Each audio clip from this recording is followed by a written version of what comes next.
దూరంగా పోకే దొరకనంతగా తిరిగొచ్చే దారి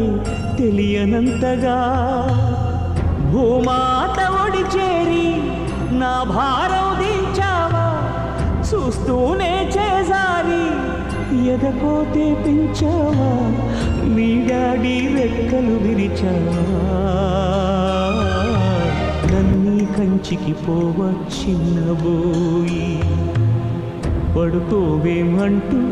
ఎప్పుడైనా నిన్ను కసిరానా అయితే చూడంటూ అలిగావా నా పసికోనా